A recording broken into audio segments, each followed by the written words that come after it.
All right, so welcome to this webinar on Azure Data Lake and persistent staging.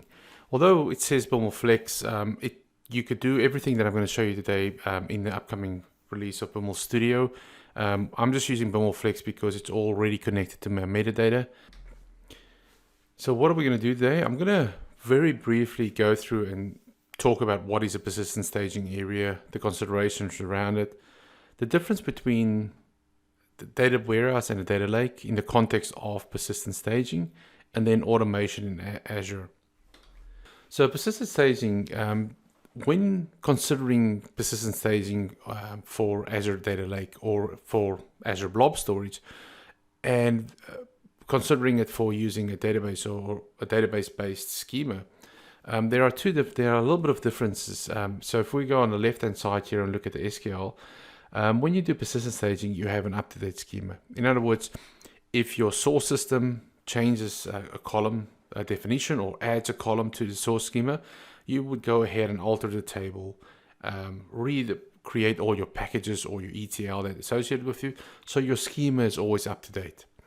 The storage, though, is quite costly. You know, we work with a number of customers that do have persistent staging layer, and those databases get quite large, especially if you're going to be tracking a lot of history. And then one of the real good benefits of those is a structured reload of data. Because the schema is always ready, it is a lot easier to integrate the reload process into the next layer. So if we are loading to a data vault or to a data warehouse and you want to reload the type 2 dimension, because you're going from a structured data set to another structured data set, everything works. So your code will just work out of the box.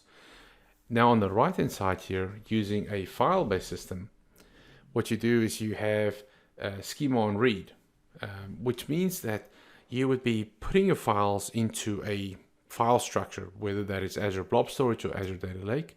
And when you want to read that data, you need to obviously go and find out what the schema is of the file to load that data in. However, it allows you to rapidly land your data. And when you land the data, you need to do extensive tagging to ensure that the data is usable for the next layer. So as I just said, you need to try and tag with the file the schema that was used to create the file. But it's unlimited storage, and it's fairly inexpensive to store unlimited data and just keep that data for forever and ever. And then schema applied reload. In other words, whenever you want to reload using your persistent staging data, when you want to reload your data into the next layer, you have to go and say for every single file that you are loading, you have to go and apply the schema and then load the file. And I'm going to show you some examples as we go through this. I do remember that I've skipped over this slide, so I'm going to go back one slide just to make sure that we are all aware of what a persistent staging layer is. And I'm just grabbed this from an explanation from Hans there. Persistent staging area is effectively a staging area that is not wiped up. So every time you load, you retain that extracted data, that delta or the full load, and it contains a full history of the source that delivered it to it. So what is the differences between data warehouse and data lake? And again, most of you will be aware of it, but I thought I'll just touch on it in this thing here. As just discussed, the data. Now, in a data warehouse or database, you're going to have structured data that is going to be processed. In other words, it's going to be loaded into that structure. On the data lake side of things, you're going to have structured, semi-structured, unstructured, and even raw data. We are going to focus quite a bit today on the processing. Because as I said, and the difference between processing, the data warehouse, you've got the schema on write, data lake, you've got schema on read, and those two, that's probably the main area that you need to focus on when you do persistent staging layer, is to handle that difference. I discussed storage already, effectively cheap storage or inexpensive storage with expensive storage. Agility, well, arguably the one is less agile and fixed configuration. In other words, you need to configure it and structure it. Whereas the other one, by definition, because it is schema on read, you can just effectively dump anything in there. Security, data warehousing and databases are quite mature, whereas your security around your data lakes are maturing at the moment. And the last one here is actually also for me quite important. As we've been working through the data lake and the data warehousing things, we do realize that almost everything we are doing in the data lake space is script based. It's very developer focused and technical. So you have your data scientists and developers access your data lake, and then they need to write the queries, the extracts, and the analysis, and then present the results to your end users. Whereas your data warehouses, it's been around forever, and you can, in most cases, you can really just point some of your business users at a database, and they can use the tools they want and away they go. So there are two different focuses. So for me, the key one that we're going to focus on today is the processing bit. So let's look at a traditional approach, or SSIS. As you said, most of you are familiar with Biml, so you will be probably using or have used Biml to generate SSIS packages. So let's look at a traditional persistent staging environment. And this is just a template, a cut down version of a template we use for BimlFlex. We're going to have data that we're going to read from our source, maybe count some rows, add some auditing columns, maybe add some row counts, and then insert it into a staging table. Then what we will do is we will use the staging data or the delta, and we would also merge it into a persistent staging database. So you'll have your data coming into a staging table that gets truncated, and that truncated data will also then go and be persisted in another database. So you'll probably have two tables or even two databases. That's generally what you will also see from here is, because SSIS is very sort of flow driven, it's easy to follow the process. And when we get into the Azure Data Lake or the scripts, you'll see that it's not, and Biml makes this a lot better, but if you were just to develop your JSON files and the scripts for Azure Data Factory, there's a lot of scripts, and they are scattered throughout the process. So let's have a look at a process using SSIS to take data from a source system, and let's say we're going to drop them into Blob storage. And we already have this pattern coded up into BimlFlex, and one of my previous webinars goes into into great detail for this. But ultimately what you do when you work with file systems is you are going to you're going to extract your data from any source system here. Could be flat file, SQL Server, MySQL, etc. You are going to want to prepare your data, and I believe that even in the Azure Data Lake space, we are going to want to do this if you have full control over it. And what I mean by that is you're working with flat files, and if you are having flat files, and whether you're using Polybase or using USQL, you want to read that data out of a CSV file. Well, you're going to need to handle commas in. You're either going to need to use a delimiter, and if you are using a delimiter, you need to make sure that you handle that delimiter inside of the text. Then you need to go and say, well, I'm going to have dates coming from MySQL or SQL Server or flat files. Those dates coming into my system may have different structures, so you may want to prepare them and save them to the file that you're going to land in your blob storage in a specific format, a known good format that you're going to be using. If you're using blob storage for Polybase at the moment only supports UTF-8, so you are going to need to convert your ASCII file into a UTF-8. Potentially, optionally, you want to compress that file to save storage on your blob storage. We currently have this optional, and the reason for that is that depending on how fast your pipe is, or your transfer between your data center or where your source is to where your Azure blob storage is. If you have a very fast connection, well, you may not want to compress it because you are looking for the speed on read. So when you read those flat files into Polybase, you want that to be as fast as possible. Or you may want to say, my bottleneck is actually in copying this data up to blob storage, so therefore I want to compress the data at source. We then copy the files up to Azure Blob Storage, and then we will use Polybase to load it into either a raw data vault a business data vault or a data mart. So we can go straight from Polybase into your data mart if you are not doing data vault. And then from there, you can do your virtual data mart or a physical data mart and then analytics. That could be ClickView, Power BI. We've got customers using both of those. So that is the process of taking it from source systems into blob storage using Azure Data Factory. And the reason I have simplified this again, I have simplified this quite a bit. The reason for that is that once we get into the JSON files, when I started working with this, I got lost quite a bit in trying to figure out what file did what in what process here. But it's a similar process where you will have your data sources that you will create a connection to, which is called a link service. So think about a link service as a connection to a database or to a blob storage, or to Azure Data Lake here. So once you've created your link services, you create your data sets, and think data sets are the definition of the source and the definition of the file, the destination. So those are the data sets. So you'll have the data link services, and then you create the pipeline, and that will be at Azure Data Factory pipeline that will use the link services and data sets to move data from your database or your databases into either blob storage or into Azure Data Lake. There are many different things that you can do with Azure Data Factory, but this is what we're going to focus on. So, and then from blob storage here, you can go straight to Polybase. You can also use Polybase to go from Azure Data Lake Store using a Polybase connection across to there. And then generally what you want to use here is USQL to do your data lake analytics. So that's at a very simple level, the pipeline that we're going to go for forward. So I'm going to go ahead now and move into the demo portion of this presentation here.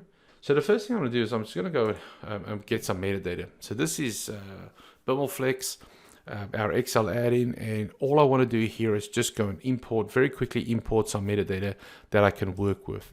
So I'm just going to go ahead here. I've already pre-configured it. Going to go to AdventureWorks LT. And I'm just going to go and grab just the tables here, hit import, brings all the tables in. I'll set that up, and I've got my columns here, and again, I'll process. I'm not going to go into this in great detail here because I can make changes to this metadata. Once I have my metadata, now the metadata here, you could connect directly to a database system. But I've chosen to use BimlFlex because with BimlFlex, we've already built our patterns that loads to Azure Blob Storage. So here I have my tables that I'm going to create my external tables with.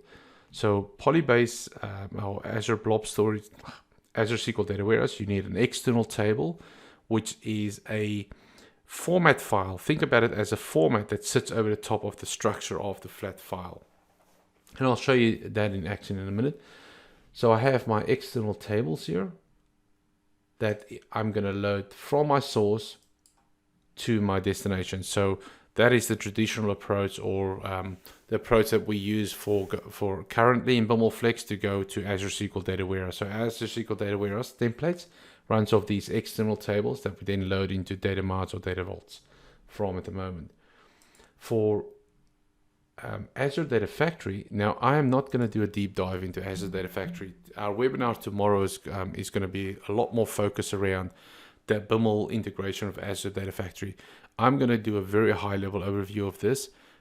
But as you can see here with Biml, again, we now have data factories, and in the data factories, you can define your link services, and I have these include files. I'll open them in a second. You create my data sets, and I create my pipelines. The reason I like doing this in Biml is, as I said, and I'll generate the scripts out very shortly. If you were to go and author the JSON files manually or create them, just the JSON files, you will be flipping in and out of JSON files all the time. So what I'm going to do here is I'm going to just look at my data sets. The link services here is just connections there that I'm setting up to our on-premise service there. And so we are using a SQL Server on-premise, and this is actually running in a virtual machine. I'm going to create an Azure storage, which is my Blob storage, and I'm also creating Azure Data Lake. So I'm going to go from SQL Server on-premise, and I'm going to create a pipeline that is going to move my data from on-prem to Azure Blob storage and to Azure Data Lake. Okay, so that's what that file looks like. The next one here is the data sets. Okay, so here is where, again, where Biml comes in quite handy. So the first thing I'm going to do is I'm going to go and create a for each loop here.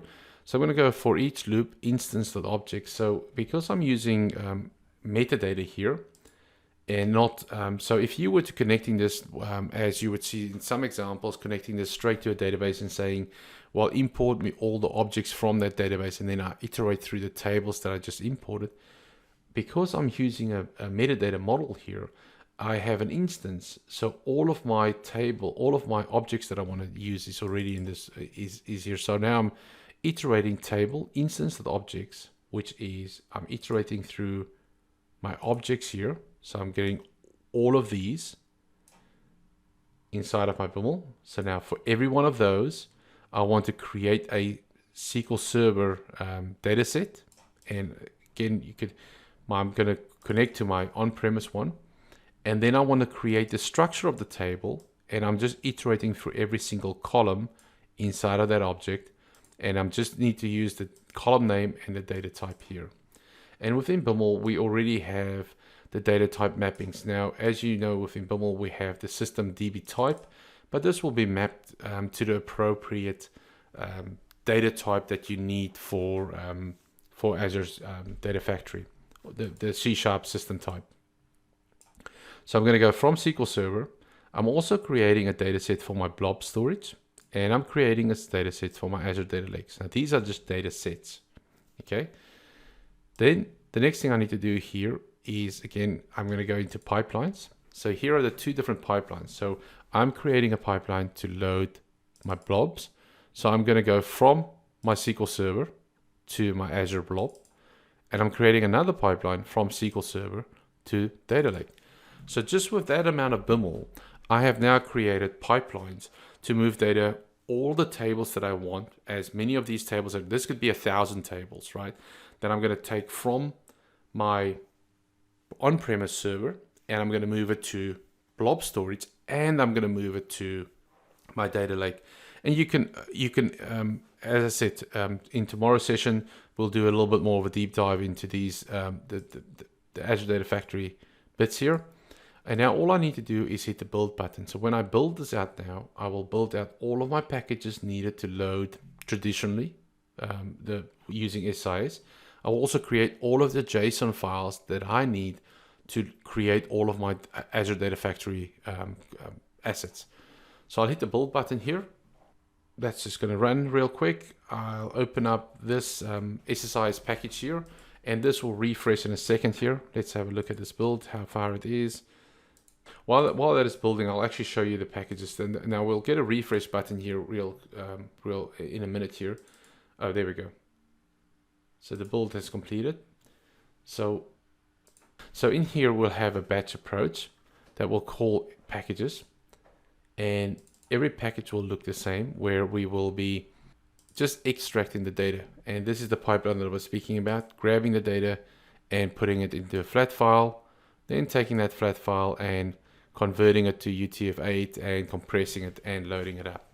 So I'm just going to go ahead here and just show you that I've got nothing up my sleeve here.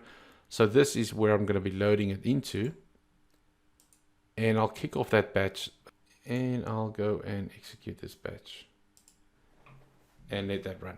Okay.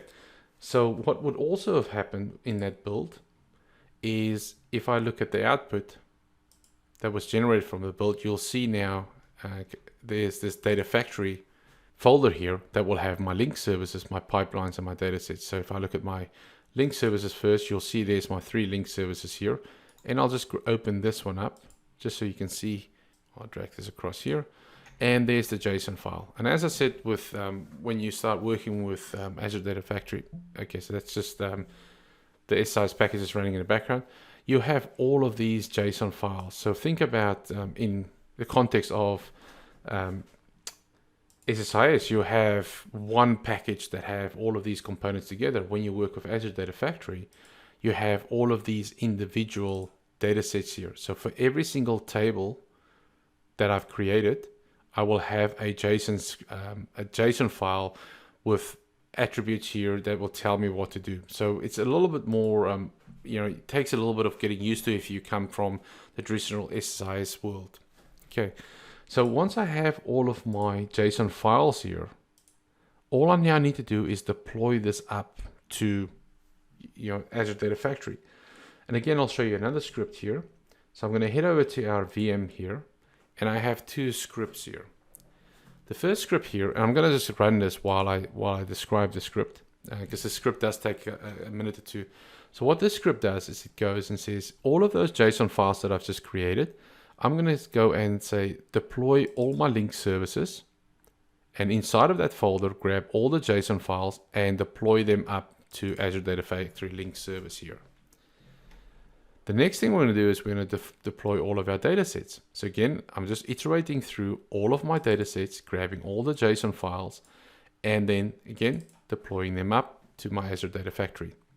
And lastly, I'm going to take my pipelines and grab all the JSON files in my pipeline and deploy them up. And that is the way that that is one of the ways, and probably the simplest way to deploy all of your JSON files. So now this has taken all of that code that we just generated from Biml Studio and deployed it up to Azure Data Factory. The next thing we want to do is we want to execute this, the pipeline here. So I'm only executing one of the pipelines here. I'm only going to execute the Data Factory pipeline here. And I'm not going to go into the script in a whole heap, but effectively I define parameters and I invoke the Azure Data Pipeline.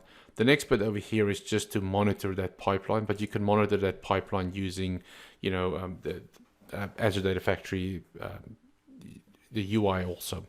So again, I'm going to go ahead and just run this, which is going to go and invoke that Data Factory pipeline, and I'm just going to get some pipeline run statuses here in progress.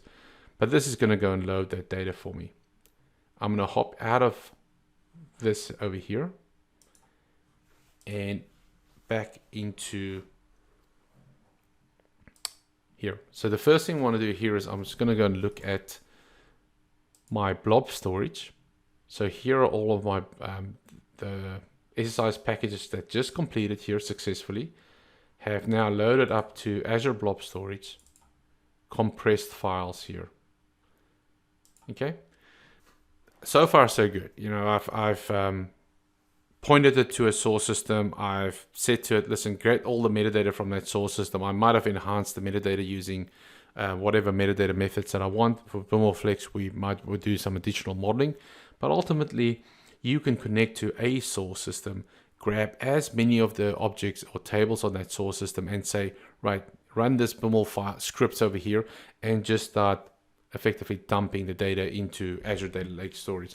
Now you will need to do additional things like handling change data capture, having high watermarks and things like that, taking that into consideration. How do you handle changes only and code for that? But effectively now I have my files dropping in there. And that's perfectly fine.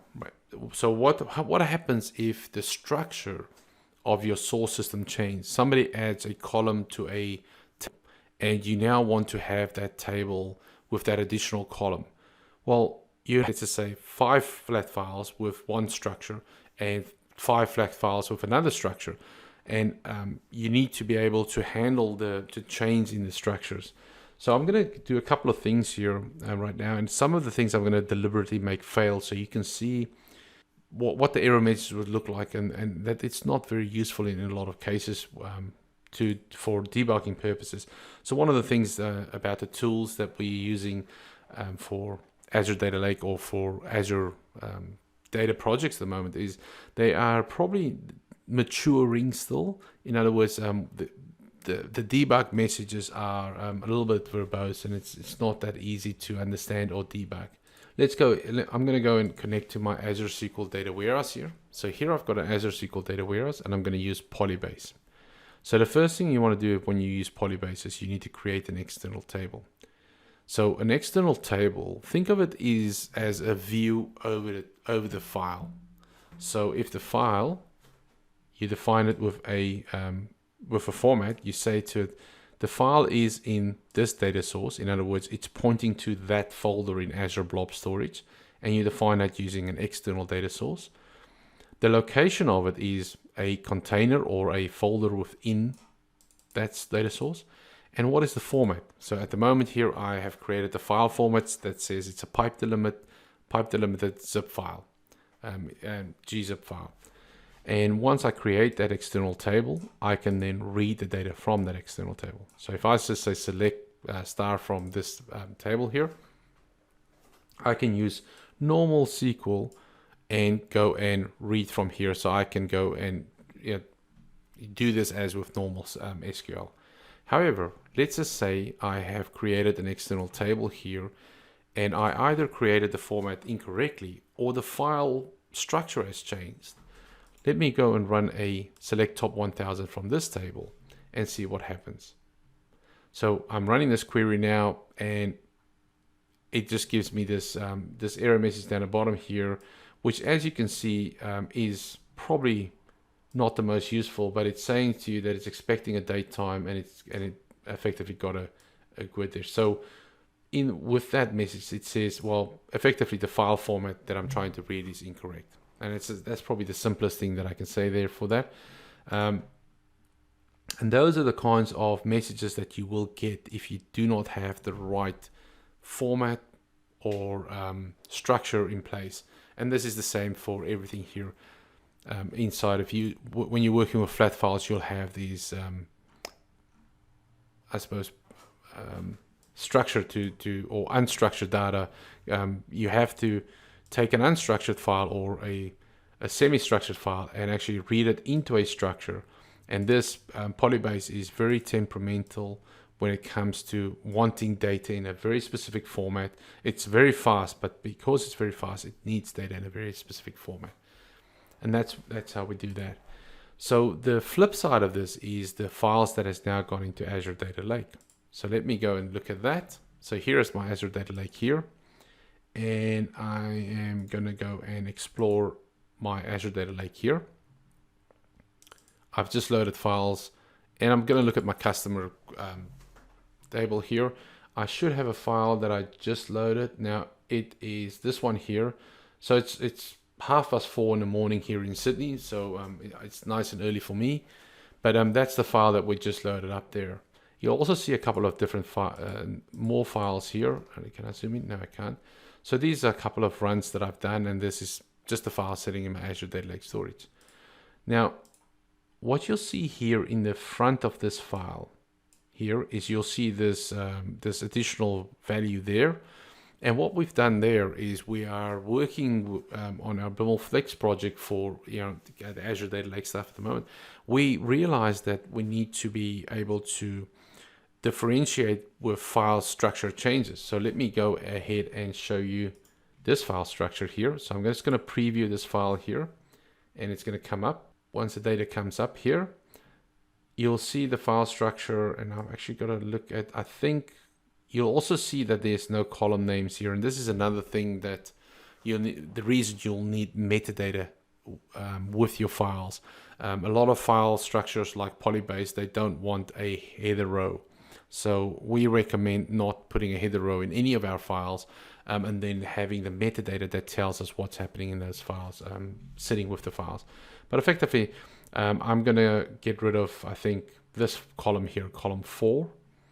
And if I now go back to my Azure Data Lake storage, if I look at this file here, because it's a different format, and again, I'll preview it, you'll see that it's the same data, just I got rid of one column. And that's just the... so you'll see here, there's no column. So this is Bill Gates here. So there's no additional column here. So there's one column less here, I think.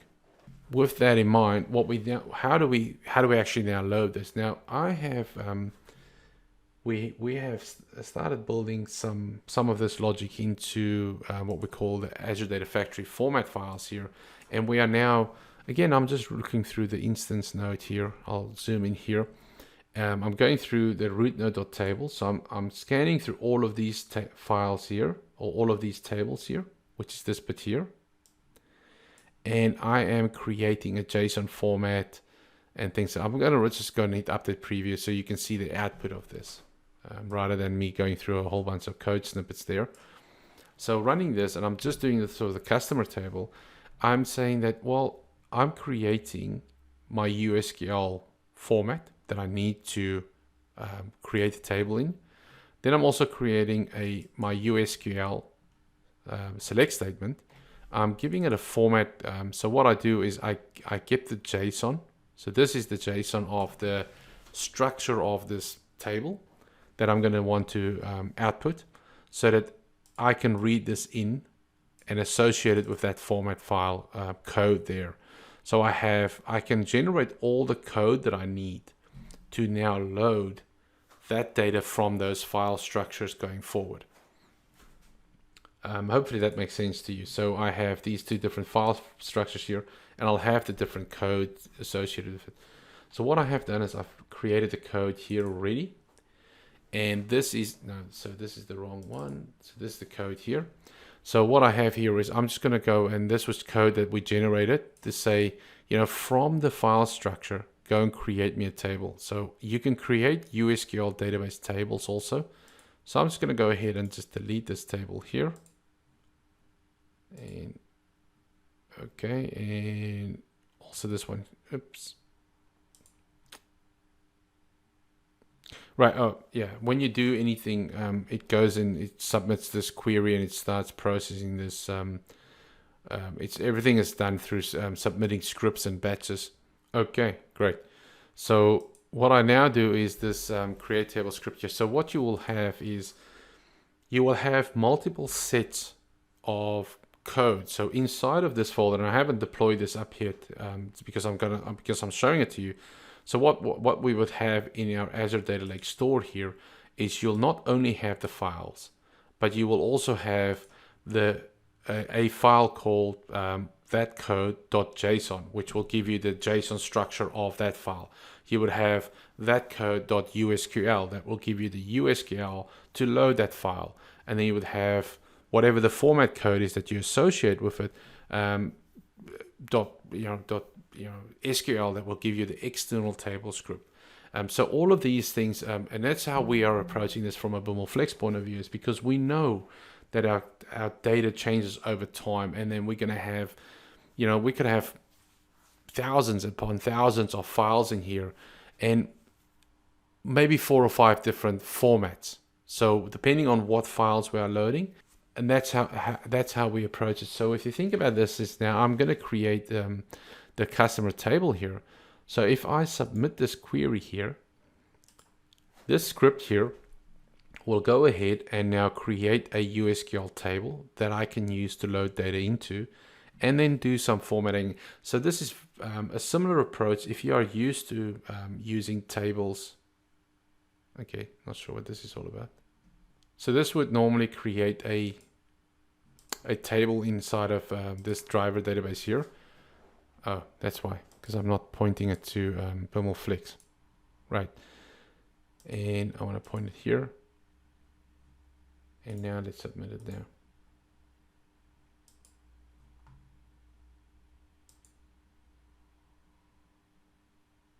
All right, that looks better. Okay, so now this is going to go and so this is now going to go create it. Yeah, sorry, thanks for that, Sean.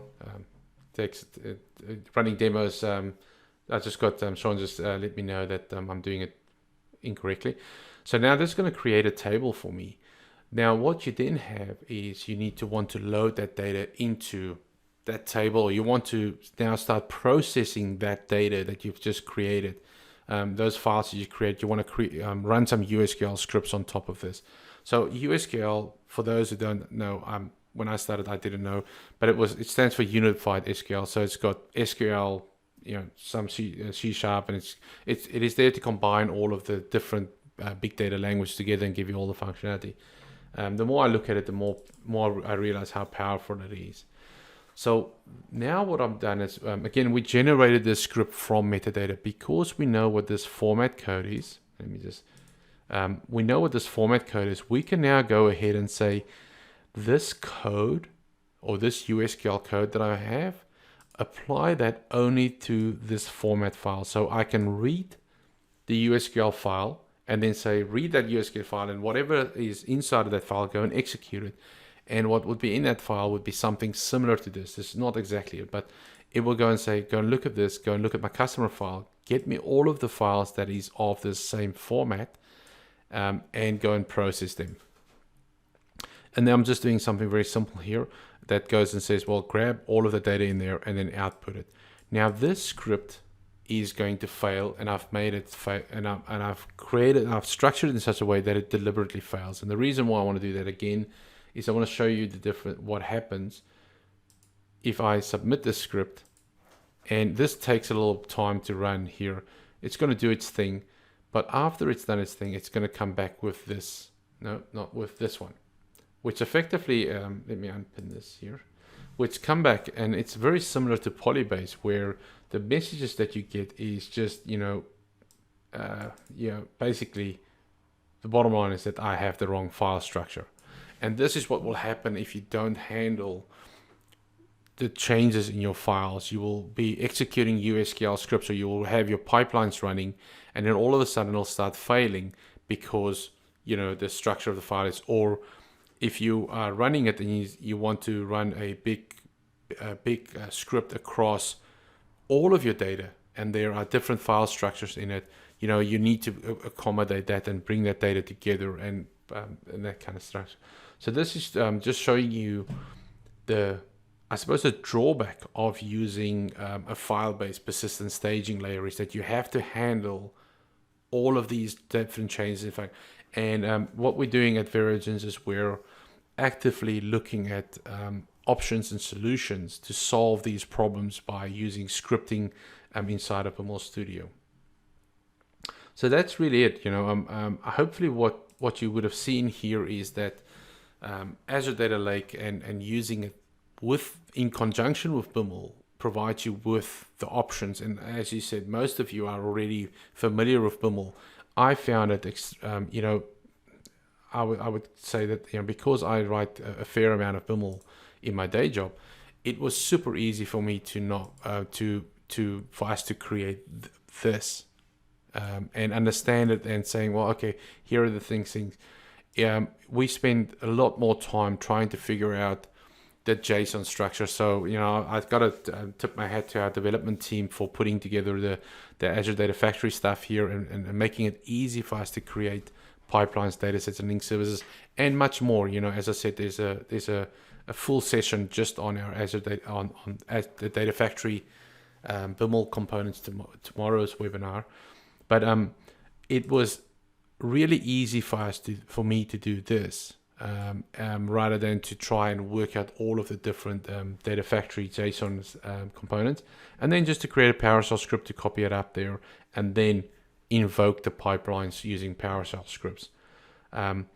The challenge for us now building BimlFlex for Azure Data Lake. So our BimlFlex 2018 beta program that we're working on at the moment to incorporate Azure Data Lake and Azure Data Factory as part of our solution.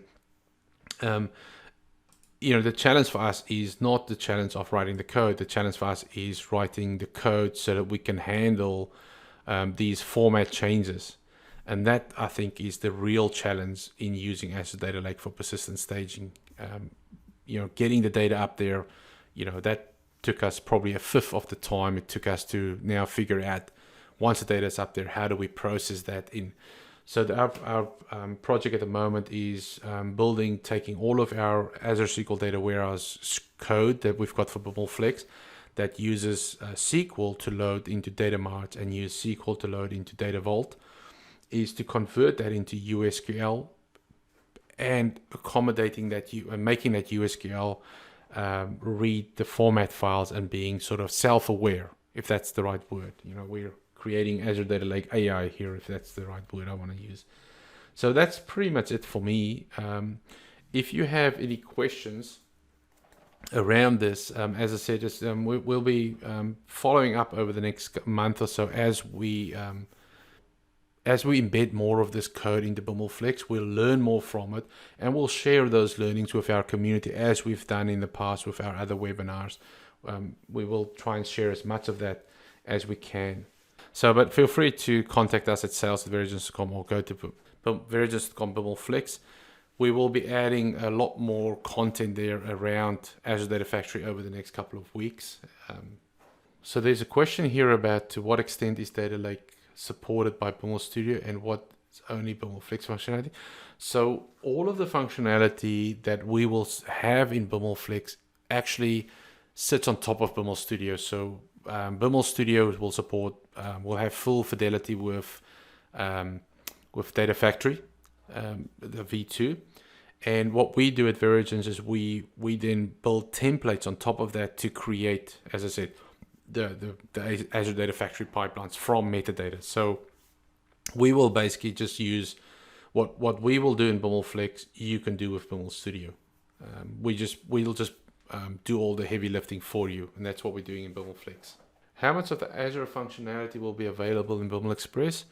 I think that is probably something for tomorrow, but as far as I'm aware, Biml Express only supports the standard size features, so the Azure Data Factory features will not be available in Biml Express.